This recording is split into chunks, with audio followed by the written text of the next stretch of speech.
Bonjour à vous tous. Nous voilà de nouveau avec notre thème connu déjà, Connais-toi toi-même. Depuis des millénaires et des millénaires, l'homme œuvre à travers la matière pour arriver à se connaître et pour éveiller en lui tous les dons, tout le potentiel déposé depuis toujours. Comment on peut l'éveiller? C'est un peu comme une semence qui est déposée dans le sol, qui commence à attirer envers elle des forces, des énergies qui commencent à la nourrir et elle s'imbibe de ces forces jusqu'à ce qu'elle éclate et elle commence à pousser. L'homme, à travers la matière, doit aussi attirer envers lui des énergies, des forces pour qu'il puisse grandir et devenir conscient de son potentiel, de ses possibilités et devenir un bâtisseur de l'univers, devenir un architecte, un constructeur, un créateur de l'univers. Mais cet éveil de la conscience dans la matière est extrêmement long. Et présentement, nous le savons déjà, que toute la Terre passe par une étape bien spéciale où une partie de l'humanité qui est prête, une partie de l'humanité qui a travaillé suffisamment dans le passé pour éveiller la conscience, cette partie va entrer dans une époque complètement nouvelle qui n'est en rien comparable avec les époques précédentes, car l'homme va vraiment devenir le maître de la matière, de ses propres matières, de ses corps, et il va finalement commencer à bâtir, parce que jusqu'à présent, comme il y a beaucoup de restes animaux qui ont resté en nous, alors l'homme doit se débarrasser de tout ce qui est animal en lui. D'ailleurs, la loi qui nous régit encore aujourd'hui, qui régit nos cellules, c'est la loi de la violence. Et c'est un peu pour ça que nous voyons autour de nous tant de violence, tant de destruction, c'est que nous ne nous sommes pas débarrassés encore des empreintes du passé, des lois qui ont régi nos cellules, notre matière dans le passé, mais dès que l'homme va se libérer de tout cela, il va devenir constructeur, il va devenir bâtisseur et il va transformer la terre en jardin superbe. Pour accélérer ce travail, le monde invisible envoie aux humains les instructeurs, les guides, les prophètes, les messies, les grands maîtres, les initiés, qui doivent nous transmettre certaines connaissances, car les connaissances, c'est la lumière. Et avec ces connaissances, l'homme doit apprendre à se diriger, à travailler par un moyen qui est le seul valable et qui le seul mène vers les réalisations constructives, et ce moyen, c'est l'amour. L'homme doit apprendre de travailler par l'amour, avec l'amour, et seulement avec cette loi de l'amour qui exclut toute violence, qui exclut tout côté animal, seulement avec ce côté, avec ce moyen, l'homme arrivera à devenir un constructeur, un bâtisseur, un architecte, un créateur de l'univers. C'est non seulement qu'il va transformer la Terre, mais il va devenir un citoyen cosmique et il construira des choses dans l'univers, il se transformera au complet. Et imaginez que nous sommes au seuil de cette transformation consciente. Même si toute l'humanité n'est pas prête, cela ne fait rien. C'est comme si vous imaginez une classe. Et dans cette classe, il y a une partie des élèves qui ont absorbé, qui ont saisi les matières apprises pendant toute l'année précédente, et une partie de ces élèves passe dans une autre classe. Tandis que ceux qui n'ont pas appris, ceux qui n'ont pas absorbé, accepté, travaillé les matières de l'année précédente, eh bien, ils vont répéter la classe. Il va se produire la même chose pour une grande partie de l'humanité qui va répéter la classe, seulement ça sera sûrement ailleurs, ça ne sera plus dans l'école terrestre, car la Terre va changer le taux vibratoire au complet et il n'y aura plus de place pour eux parce que les matières, les exigences, tout va complètement changer, tout va être beaucoup plus intense, alors ils ne pourront pas rester dans cette école.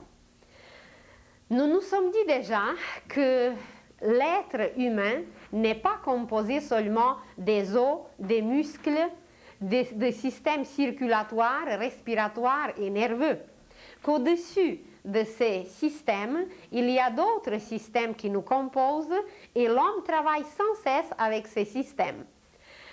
Au-dessus du système nerveux, il existe le système éthérique. À travers ce système éthérique, qui est un réseau magnifique, nous recevons les forces vitales. Ces forces vitales nous permettent d'agir, ces forces vitales nous permettent de sentir, de penser, de réaliser, d'exprimer la volonté, etc., d'explorer, de façonner, de modeler la matière. Et ces forces vitales s'expriment à travers les centres d'énergie dont on parlera bientôt, qui sont appelés en oriental, en hindou si vous voulez, les chakras. Mais on en parlera des chakras prochainement. Et à part de ce système éthérique, nous savons très bien que nous avons tout un corps avec tout un système émotionnel, avec les sentiments qui s'appelle le système ou le corps astral. Astre veut dire lumière. Et encore plus haut, nous avons un autre système, nous avons un autre plan sur lequel nous travaillons sans cesse, c'est le plan de la pensée. Mais là, ça ne termine pas, car le résumé de ces trois plans, physique, sentimental et mental, le résumé de ces trois plans s'exprime par l'aura, dont on a parlé un tout petit peu, et dont on parlera encore plus. Et l'aura, c'est le résumé de nos pensées, de nos sentiments et de nos actions. Mais ce qui est extrêmement important pour l'homme d'aujourd'hui, qui travaille depuis une époque déjà assez longue, qui travaille la matière de la pensée, on en a parlé, que depuis l'époque lémurienne, où dans l'homme s'est installée son âme qui travaillait sur lui de l'extérieur. À l'époque lémurienne, elle l'a pénétré.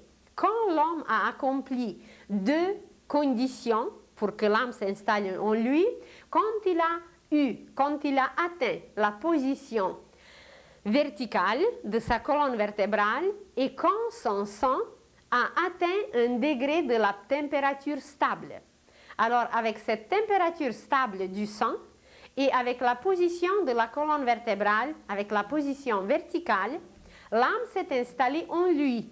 Et au même moment, quand l'âme s'est installée, l'homme était branché, l'homme était relié à un courant cosmique spécial qui nous fournit l'énergie mentale. Et depuis, l'homme apprend petit à petit, d'utiliser cette énergie mentale. Mais il ne faut pas penser qu'il est déjà capable de l'utiliser vraiment. Nous ne pouvons pas encore maîtriser notre pensée, même si elle est là, même si nous travaillons, même si nous sommes conscients de temps en temps de la pensée, mais c'est encore très très peu. Ce que nous pouvons reconnaître un tout petit peu, c'est que notre pensée est positive ou négative. Et ce n'est même pas tout le monde qui est capable de reconnaître. Alors nous sommes rendus à peu près au moment là où le cinéma était noir et blanc, sourd et muet. Et voilà, la pensée est là. Et on est un peu comme dans un cinéma où il n'y a rien d'autre que ces images noires et blancs. Et c'est ça que nous pouvons reconnaître aujourd'hui. On sait un peu si la pensée qui nous visite est négative ou positive. Et à part de cela, on ne sait rien et pourtant la pensée est colorée de couleurs les plus superbes. Il y a des millions de couleurs. La pensée est formée en images, mais l'homme ne l'aperçoit pas encore parce que même si les appareils sont en nous, il n'est pas capable de capter l'image de la pensée, la forme de la pensée. Et ce n'est pas tout, car chaque pensée est sonore. Elle a sa musicalité, elle a un genre de justesse, de raisonnement. Et plus la pensée est juste, plus la pensée est accordée avec les courants universels, plus la pensée est tournée vers ce que la religion nous a appris, vers la bonté, plus la pensée est musicale. Moins la pensée est bonne, plus elle est cacophonique. Et heureusement que nous ne pouvons pas capter aujourd'hui la pensée dans son aspect musical, car c'est une cacophonie, c'est un vacarme inimaginable. Au niveau mental, notre intellect fait extrêmement de bruit. Notre pensée vraiment n'est pas musicale, au contraire, elle est destructive, elle est cacophonique, elle est inharmonieuse. Et ça s'exprime par toute la destruction, par toute la violence et par toute la criminalité dont nous sommes les témoins.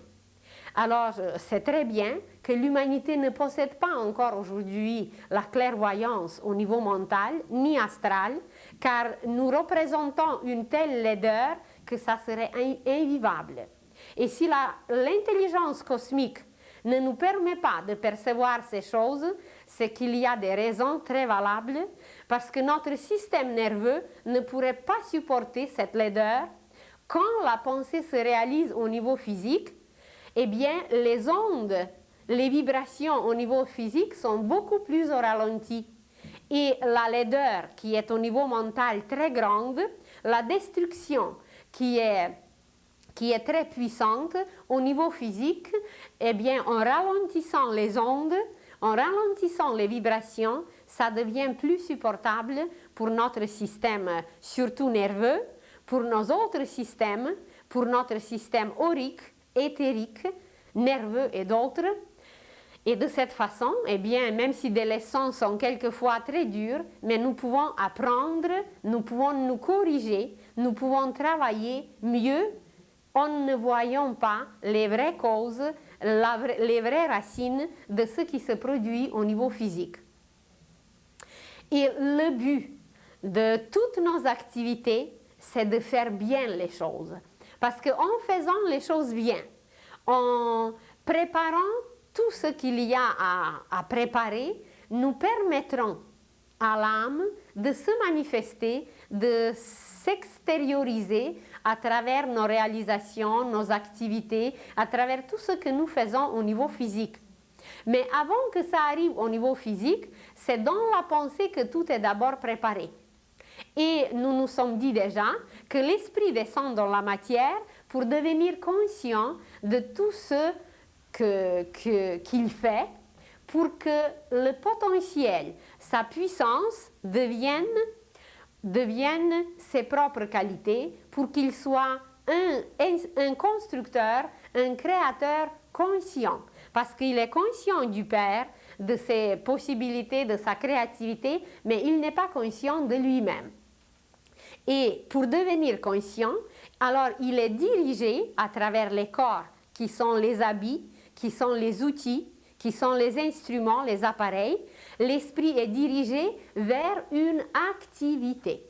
Et dans l'école, dans cette école de la matière, comme un élève dans une école, il est constamment dirigé vers les activités différentes.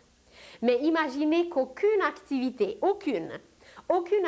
n'est possible si nous ne sommes pas concentrés. Imaginez que vous décidez de vous préparer pour les Jeux olympiques. Alors, ça demande une certaine canalisation, une certaine centralisation des énergies, et pendant des heures, et peut-être même des années et des années, on dirige ces énergies, on les canalise vers ce seul but de se préparer pour les Jeux olympiques. C'est une activité bien physique, mais avant qu'elle soit réalisée, c'est dans la pensée que nous dirigeons nos énergies là où il faut. Exactement comme une petite semence qui se décide de grandir et qui a été mise dans le sol, eh bien, elle ramasse, elle provoque, elle attire les énergies de l'univers entier pour pouvoir pousser, pour pouvoir grandir. Alors, une activité quelconque. Imaginez que vous décidez d'apprendre à conduire la voiture. Alors, vous commencez des cours, vous commencez d'un côté à étudier, je ne sais pas, un peu la structure, les moteurs, comment ça marche, mais de l'autre côté aussi, il y a des règles à suivre. Alors, un côté intérieur toujours et un côté extérieur. Et avec le temps, avec des heures d'études, des heures de pratique, eh bien, on arrive à une activité, on arrive à quelque chose qui est en apparence très simple, mais pour le réaliser, eh bien, ça prend une centralisation, une concentration des énergies. Et n'importe quelle activité, vous imaginez que nous nous préparons pour un métier. Imaginez celui qui fait des montres, celui qui répare des horloges, celui qui taille et qui polit des diamants. Imaginez, je ne sais pas, un joaillier, imaginez un cordonnier, imaginez celui qui projette les avions. Ou n'importe quel métier, n'importe quelle activité demande en premier, avant que tout commence, ça demande une concentration. Et si nous regardons le mot concentration, concentrer, nous avons vu déjà plusieurs mots qui commencent par CON, qui est un préfixe latin, et ce préfixe latin veut dire avec. On a parlé de la conscience. CON veut dire avec, et science, eh bien, tout ce qui va avec une science intérieure. Notre conscience, eh bien, c'est la science intérieure. On a parlé de la connaissance. Ça veut dire la connaissance, on la reçoit avec chaque naissance. Connaissance. On en parlera d'autres mots plus tard. Confiance. Ça veut dire tout ce qui va avec la fiancée, avec le fiancé. C'est se fiancer avec quelque chose ou avec quelqu'un, avoir la confiance. Et voilà un autre mot qui commence par le même préfixe, concentrer. Ça veut dire tout ce qui va avec le centre. Centre et avec. Et voilà, la concentration, c'est une première condition à une activité quelconque. Imaginez un architecte qui veut bâtir une maison. S'il ne se concentre pas, eh bien son plan ne pourra jamais être achevé. Il ne pourra jamais même faire la projection, la préparation, le plan d'une maison. Comment voulez-vous que la maison soit bâtie si le plan par la concentration n'est pas fait? Et puis pour bâtir la maison, eh bien il faut de nouveau concentrer, même si le plan est fait. Ça demande une nouvelle concentration parce que c'est une activité pour réaliser un plan. Ça demande une centralisation, une concentration des énergies, d'abord pour amener les matières, pour trouver les ouvriers, pour accomplir des travaux, pour faire les fondations, etc., etc. Alors, une activité quelconque exige, demande, la première condition, c'est concentration. Et cette concentration, évidemment, qu'elle se fait avant tout dans la pensée. Parce que la pensée, c'est le plan de la sémence. Et pour qu'une action apparaisse, pour qu'une action soit visible, pour qu'elle soit manifestée, eh bien, c'est comme si une petite sémence qui devient une pousse, qui commence à grandir, pour qu'elle soit visible, eh bien, il fallait planter d'abord quelque chose. Il fallait mettre la sémence dans le sol. Et mettre quelque chose dans le sol, c'est projeter par la pensée, concentrer, centraliser les énergies vers un seul point, vers un seul but. Et quand c'est fait, alors ces énergies commencent à travailler, ces énergies commencent à descendre, et on en parlera une autre fois comment ça descend, parce qu'il faut que la pensée passe par les sentiments. Aucune pensée qui n'a pas passé par les sentiments ne peut se réaliser. Chaque pensée qui était projetée et qui sert d'une sémence, il faut qu'elle soit humectée, il faut qu'elle soit arrosée par les sentiments. Mais même dans les sentiments, il faut avoir une certaine mesure, parce que si nos sentiments sont démesurés, qu'est-ce qu'on peut faire avec la pensée qui était saine, qui était correcte, qui était véridique, qui était réalisable? Par les sentiments, on peut la faire pourrir si on ajoute trop de sentiments. Si on déséquilibre au niveau des sentiments, ça va faire pourrir la sémence et ça ne donnera rien. Et s'il n'y a pas assez d'amour, ça veut dire de sentiments, de cette humidité, de cette vie, de cette eau, parce que l'amour, les sentiments, c'est tout l'eau, et voilà, ça va être desséché. La pensée ne se réalisera pas parce que l'eau n'était pas là, ça va être desséché et il n'y aura aucune réalisation, il n'y aura aucune pousse, il n'y aura rien. Alors, pour réaliser quoi que ce soit, la première des choses, c'est cette concentration sur le but et par la suite de ce but découlent toutes les autres étapes, toutes les autres activités qui composent le résultat qui va devenir un jour visible. Imaginez seulement une usine. Imaginez que c'est une usine où tout le monde travaille à la chaîne. Alors, il y a les ouvriers qui font seulement un seul détail, qui ne font pas tout au complet, mais qui font seulement un détail. Mais chaque ouvrier, avec le détail qu'il fait, il doit être concentré à la perfection, parce que s'il n'est pas concentré sur son détail, eh bien, il retarde toute la chaîne. Tout le reste qui ne reçoit pas de lui le détail qu'il fait, eh bien, c'est retardé. Alors, la même chose se passe en nous quand il y a la pensée qui déclenche une chaîne d'autres actions, quand il y a un plan qui était fait et que ce plan déclenche toute une suite d'autres actions, alors si ce n'est pas accompli sur une seule étape, sur un seul point, eh bien ça débalance par la suite tout et la réalisation ne peut pas se faire. Et aujourd'hui, pour ceux qui commencent à étudier, pour ceux qui commencent à s'éveiller, pour ceux qui sont un peu au courant que la conscience change, que la Terre va passer d'étapes et que la Terre va complètement changer, alors ils s'intéressent davantage pour connaître tout cela, pour être éveillés, pour être au courant et pour guider, pour diriger cette concentration et on peut même s'exercer. Comme on s'exerce pour avoir un métier, comme on veut apprendre à devenir, je ne sais pas, un musicien, imaginez que vous voulez apprendre à jouer un instrument. Mais ça demande des heures et des heures de concentration. C'est une activité, c'est une action qu'on veut accomplir parce qu'on s'est donné un but. Mais aujourd'hui, ce que nous voulons, c'est que on veut arriver à comprendre, on veut arriver à saisir certaines révélations, certaines choses qu'on nous transmet, certains messages.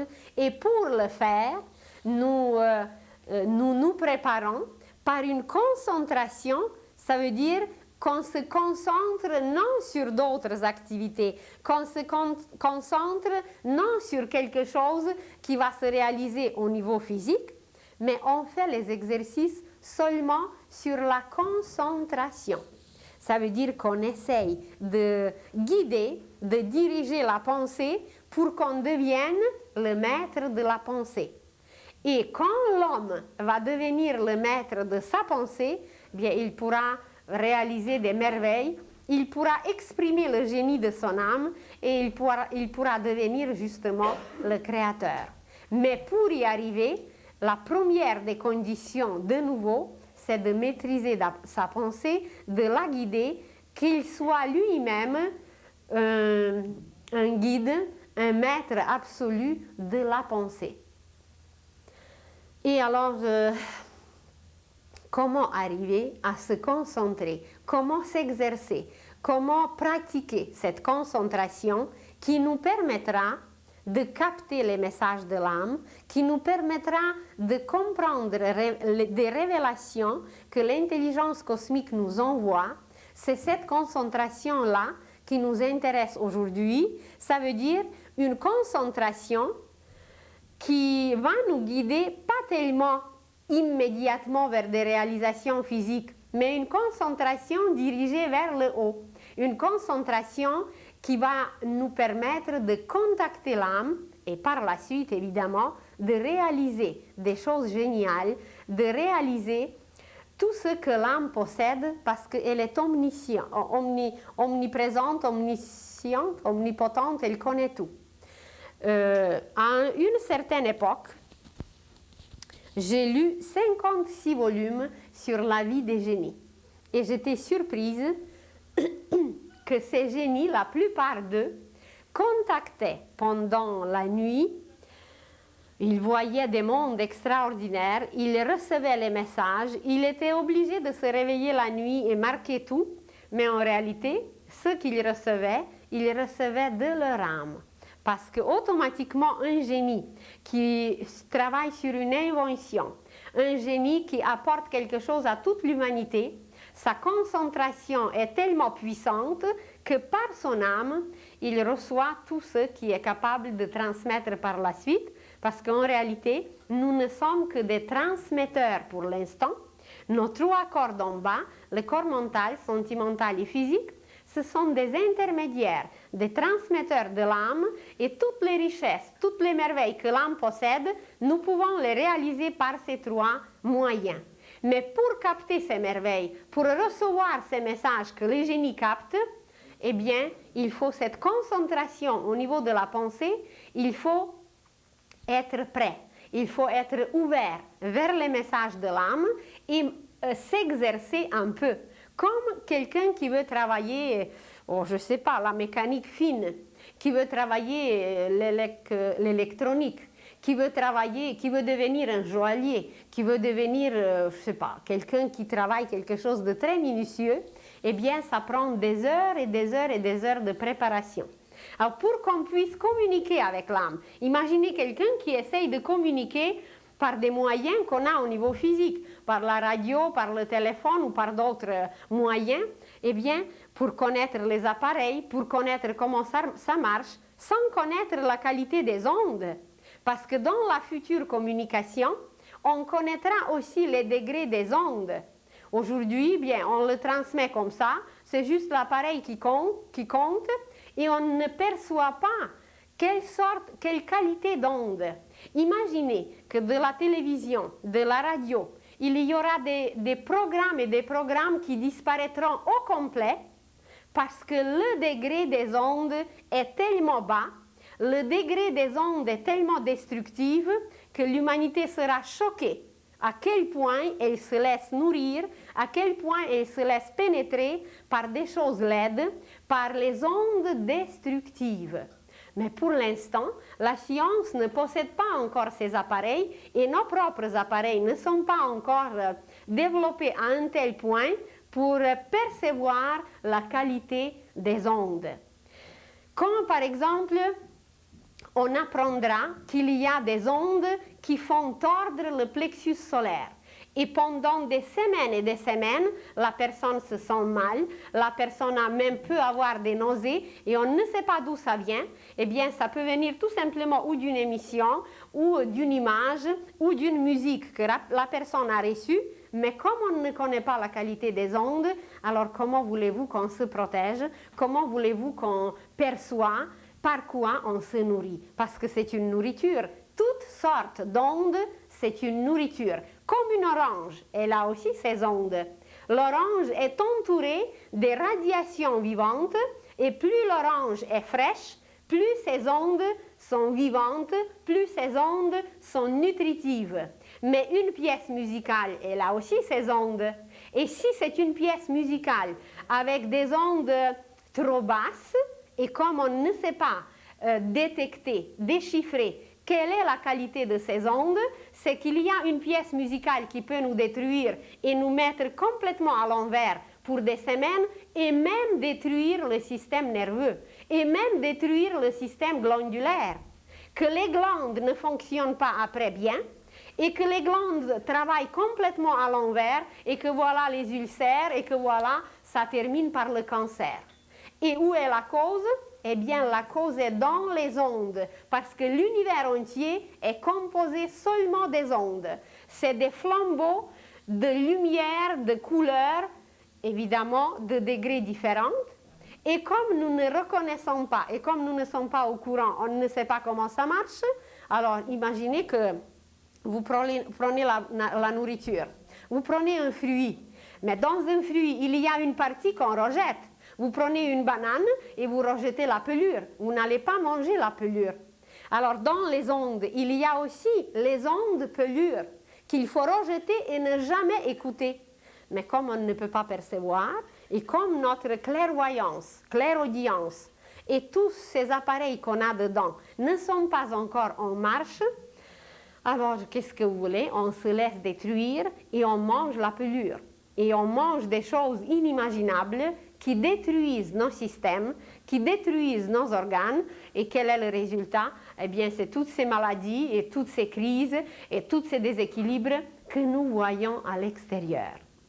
Et pour éviter tout cela, pour se guérir de tout cela, pour arriver à distinguer où sont les ondes destructives, pour arriver à distinguer où est la bonne nourriture, eh bien, c'est pour cela qu'il nous faut pratiquer, étudier, connaître la concentration. Car sans cette concentration, nous n'arriverons jamais à distinguer quoi que ce soit, nous n'arriverons jamais à contacter l'âme qui seule peut nous indiquer qu'est-ce qui est vrai et qu'est-ce qui est faux, qu'est-ce qui est bon et qu'est-ce qui est mauvais, qu'est-ce qui est à utiliser et qu'est-ce qui est à rejeter. Et l'humanité d'aujourd'hui, non seulement au niveau physique, elle se nourrit des cadavres, mais sur tous les plans et au niveau des sentiments et au niveau de la pensée surtout, l'humanité se nourrit des déchets. L'humanité se nourrit de la pelure et que, évidemment, les réalisations physiques, c'est la destruction, c'est la violence et c'est les crimes. Mais avant qu'on arrive à la concentration, pendant des siècles et des siècles, la pensée humaine n'était pas prête à se concentrer. Vous n'avez qu'à observer un enfant. Imaginez que vous donnez à votre enfant une activité, mais l'enfant ne peut pas se concentrer longtemps sur une activité. Vous allez le prendre avec vous, l'enfant est capable d'observer. Et il a un sens d'observation très développé, mais il n'est pas capable de se concentrer très longtemps. Et l'humanité d'aujourd'hui, au niveau mental, c'est un enfant. Nous sommes comme un enfant où nous sommes capables d'observer, mais nous ne sommes pas capables de nous concentrer longtemps. Mais comme on est déjà quand même adulte, comme on a déjà certaines expériences, nous pouvons cultiver la concentration. Nous pouvons nous donner un but d'arriver à se lier, à comprendre, à communiquer et à communier avec l'âme. Alors imaginez qu'au niveau physique, nous sommes comme des enfants, qu'avant de se concentrer, nous faisons l'observation. Et pendant des siècles et des siècles et des siècles, avant d'arriver à une concentration quelconque, eh bien, nous passons par le premier degré qui est l'observation. Vous prenez un apprenti qui veut apprendre quelque chose et qui a son maître, qui a son éducateur, qui a son instructeur. Et l'instructeur le prend, l'éducateur le prend et il le laisse observer. Pendant assez longtemps, ce que nous voulons apprendre, il faut laisser un enfant, un adulte, qui que ce soit, un élève, d'observer. Parce que dans toute notre histoire, dans tout notre acheminement, avant d'arriver à la concentration, toute l'humanité, toute compréhension, toute conscience passe d'abord par l'observation. Même aujourd'hui, vous prenez une activité quelconque, vous voulez apprendre à tricoter. Bien, vous observez d'abord comment ça marche. Mais même pour l'observation, il faut une certaine concentration. Mais c'est une concentration floue. c'est une concentration qui passe d'une image à l'autre. Et aux enfants, on va apprendre les mouvements les plus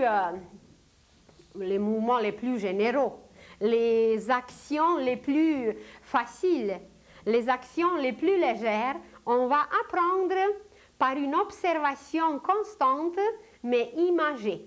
Les enfants futurs vont vivre absolument tout. Imaginez qu'on va apprendre aux enfants à faire du pain. Et pour faire du pain, les enfants vont apprendre d'abord qu'est-ce qu'est le blé. Et imaginez qu'ils vont apprendre que le blé, c'est un prince qui vient de Vénus. Et qui l'a attiré sur la terre? Eh bien, c'était peut-être la rose. Et à travers les contes superbes, l'enfant va se concentrer très facilement parce que tout devient imagé et quand il existe ces images, eh bien, la concentration est très facilitée parce que l'observation passe d'une image à l'autre et ces images attirent l'attention et quand l'attention a un fond sur quoi elle peut se reposer, sur quoi elle peut se baser, la concentration devient facile. Imaginez que vous voulez apprendre, disons, à faire du pain à votre enfant. D'ailleurs, il existe déjà les écoles, même au Canada, où on enseigne de cette façon. Alors, les enfants, avant d'apprendre à faire du pain, tout est personnifié. D'abord, qu'est-ce que c'est que le blé?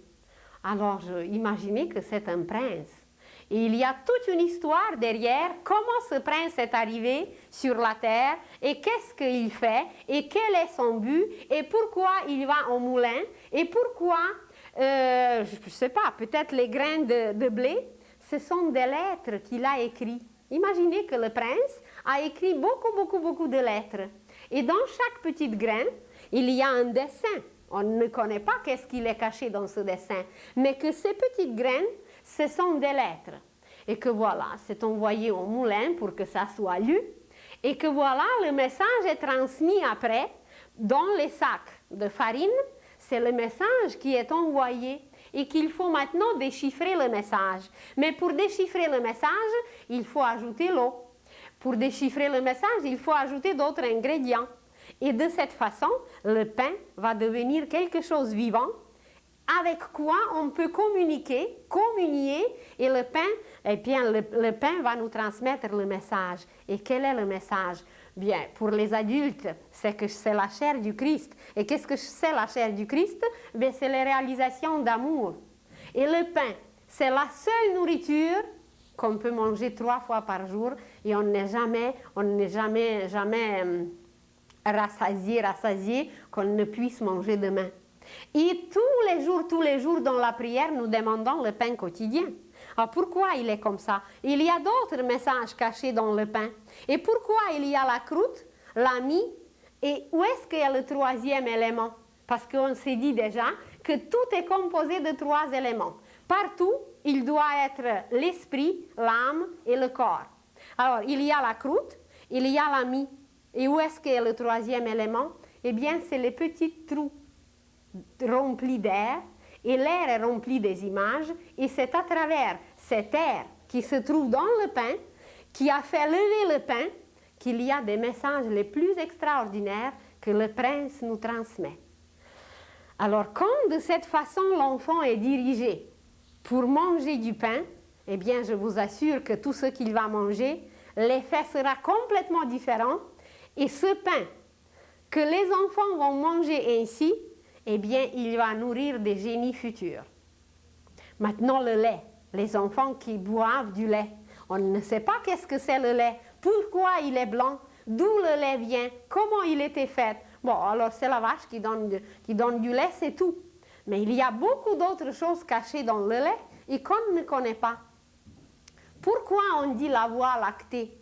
Et qu'est-ce que ça veut dire la voie lactée? Et pourquoi l'enfant est nourri par le lait? Alors, il y a des choses et des choses cachées partout. Et quand l'homme va les découvrir, quand l'homme va les apprendre, en se concentrant sur ces choses, bien c'est le génie de l'âme qui va se manifester. Et vraiment tout de cette façon, appris de cette façon, va dévoiler un univers devant l'homme et il va se découvrir lui-même. Bien, on a parlé du tricot tout à l'heure. Alors vous imaginez que l'enfant tient la laine. Et de cette laine, alors il doit faire une maille.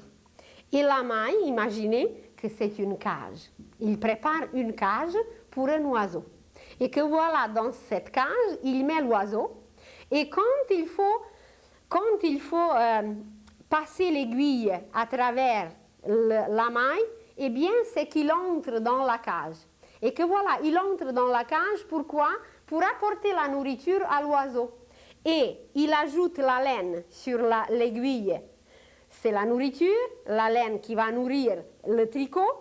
Et que voilà, quand la nourriture est donnée, il tire son aiguille, la nourriture était absorbée et l'oiseau s'en va. Ça veut dire une nouvelle formation est faite, mais il faut maintenant bâtir une autre cage. Et de cette façon, pour nourrir tous les oiseaux, eh bien l'enfant arrive à faire toutes les mailles et le tricot se fait. Et on ne connaît pas qu'est-ce qui est caché dans le tricot, parce qu'en réalité tout au monde est tricoté. Tout au monde est fait des mailles à l'infini. Et quand ces mailles sont rejointes, ça fait une concentration extraordinaire. Et imaginez la puissance d'une chaîne. Imaginez la force qui est cachée dedans, parce que nos respirations, eh bien, c'est des petites mailles qui s'ajoutent, et qui composent une vie. Imaginez les battements du cœur. Eh bien, c'est la nourriture pour tout le corps, pour toutes les cellules, pour toutes les particules. Et voilà, ce sont des cercles, des mailles qui s'ajoutent. C'est des petits cycles, et tout est composé de cela. Et l'enfant va apprendre à se concentrer par une observation vraie, par une observation vivante.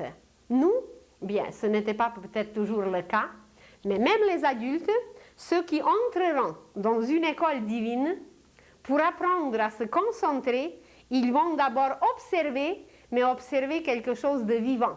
Tout sera expliqué, tout sera présenté d'une façon vivante.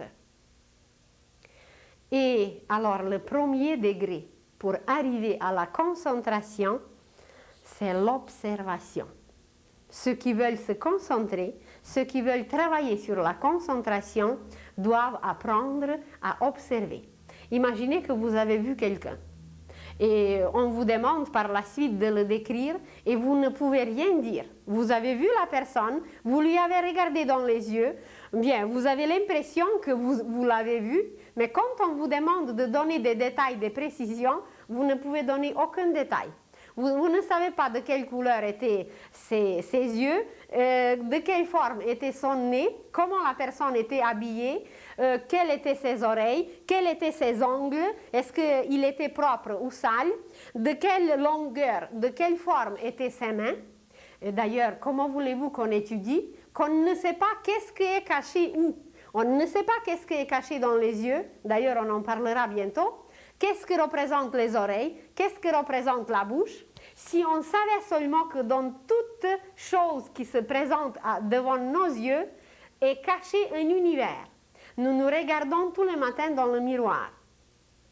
Et si on savait seulement que notre œil, c'est la structure de l'univers, il y a un point noir au milieu qui représente le soleil spirituel, il y a l'iris qui représente le soleil visible, et il y a l'espace de l'univers présenté par, je ne sais pas comment ça s'appelle en français, mais l'espace blanc où l'œil bouge.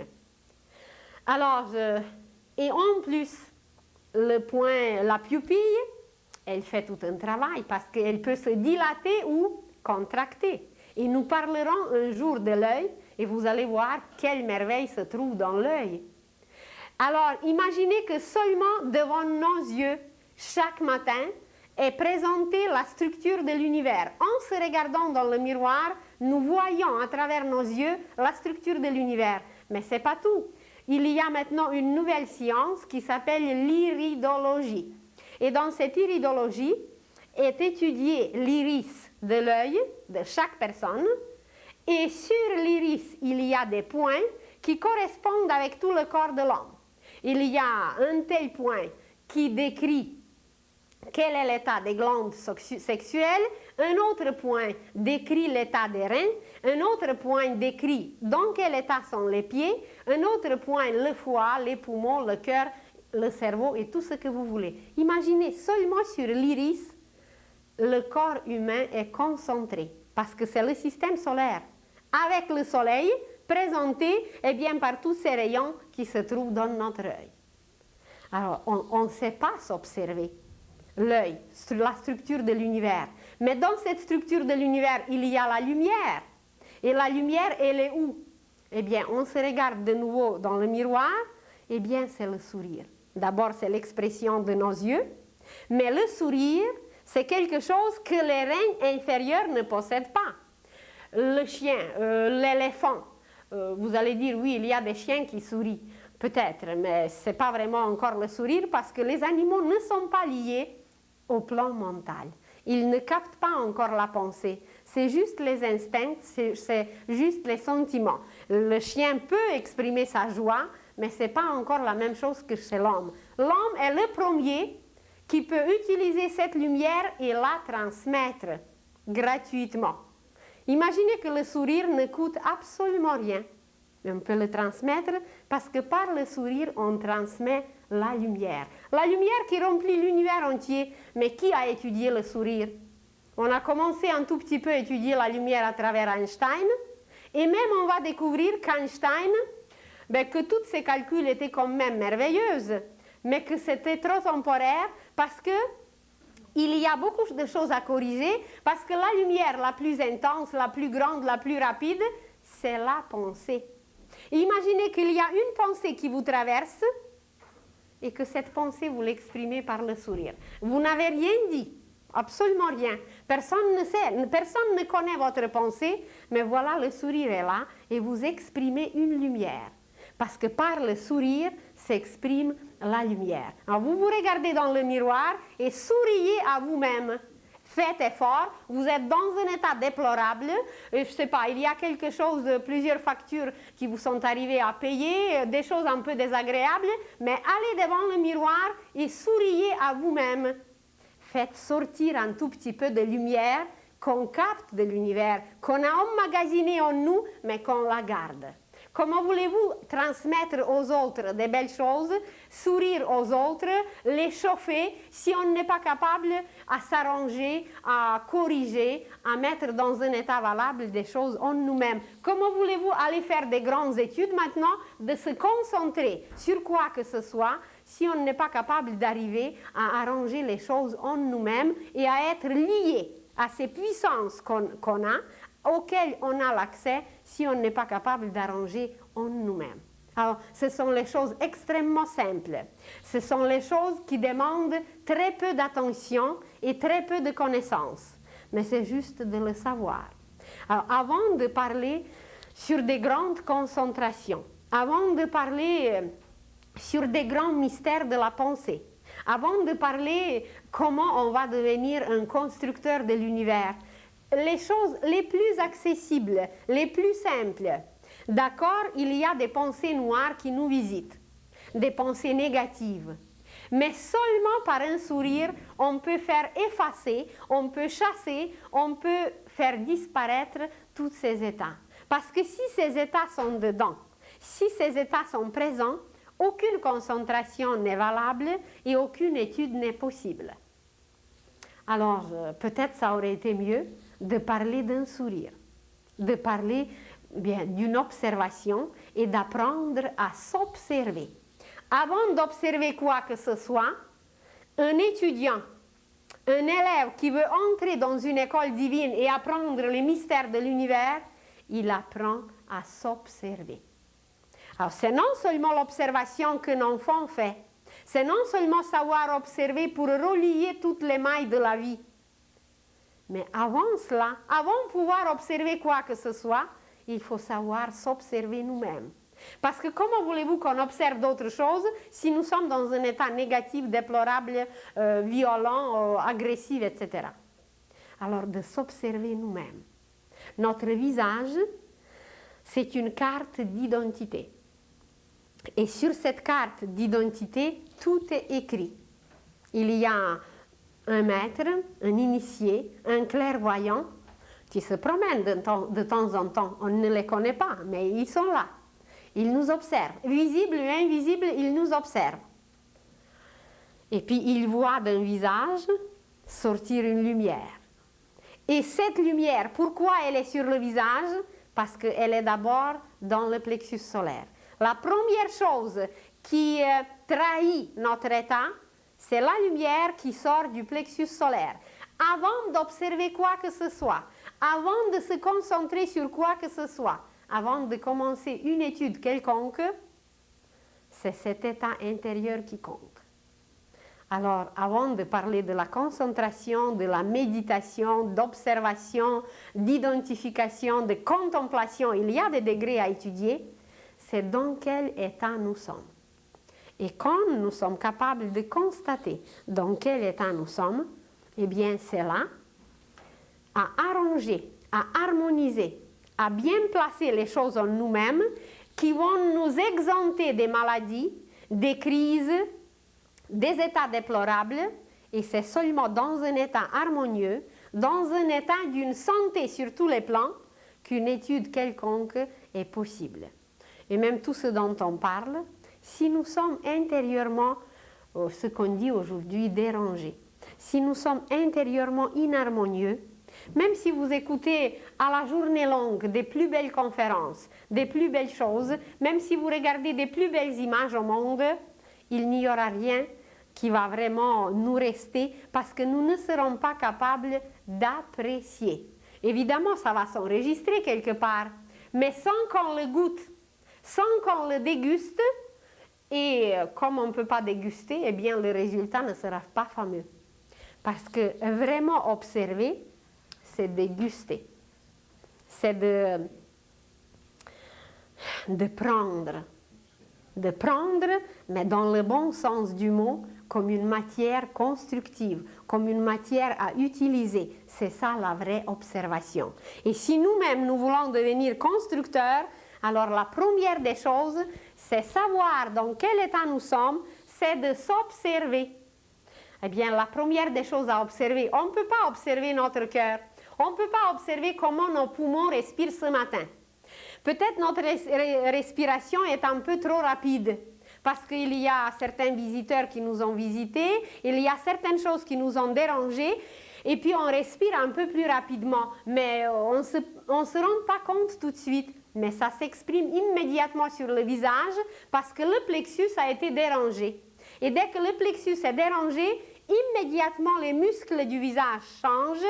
La lumière qui doit s'exprimer par les yeux, par le nez, par les oreilles, par la bouche, parce qu'on va parler bientôt que ce sont des portes. On a des portes et des portes sur nous. Bien, en tout, il y en a 12 pour débuter. Alors, à travers nos portes, il y a des ondes qui sortent. Il y a d'autres ondes qu'on doit capter. Mais quelle est la qualité de ces ondes? On ne peut même pas en parler parce qu'on ne sait même pas quelle activité on fait. Alors, la première des choses, avant une étude ésotérique, scientifique, occulte, initiatique, divine, on peut la nommer comme vous voulez, c'est de constater dans quel état nous sommes. Et quand nous voulons constater dans quel état nous sommes, c'est de savoir s'observer. Et comment s'observer? Eh bien, un très bon moyen, c'est le miroir. Et le miroir, c'est un symbole. C'est un symbole qui cache beaucoup de choses. Alors, qu'est-ce que cache le miroir? Sa signification, c'est pas pour rien qu'il nous reflète. Il nous reflète tel que nous sommes. Parce qu'il symbolise la conscience. Et il y a des initiés qui ne sont pas rendus encore des maîtres. Les initiés, ils sont conscients de beaucoup de choses et ils travaillent sur leur qualité, ils se cultivent. Alors pour nous cultiver, comme on cultive un champ, Et on a des champs dedans. Des champs au niveau mental, des champs au niveau sentimental, des champs au niveau physique, au niveau éthérique, c'est plein de champs. Peut-être stériles pour aujourd'hui, mais il faut les arroser, il faut les rendre fertiles. Alors, avant de commencer un travail quelconque, c'est de s'observer dans le miroir qui nous reflète et qui représente l'état de conscience, de notre conscience, puisqu'on s'y regarde. Observez-vous tous les matins. Quelle expression a votre visage? On ne va pas délaisser la méditation, on ne va pas délaisser la concentration, on va s'arrêter sur tout cela, mais la première des choses à faire, ça peut vous paraître bizarre, ça peut vous paraître très simple, mais les choses les plus simples sont les plus chères. Et ça, on ne sait pas. Alors, la chose très simple, avant d'aller dans des grandes concentrations avec le visage crispé, avec une expression malheureuse, eh bien, ce n'est pas une concentration, c'est rien du tout.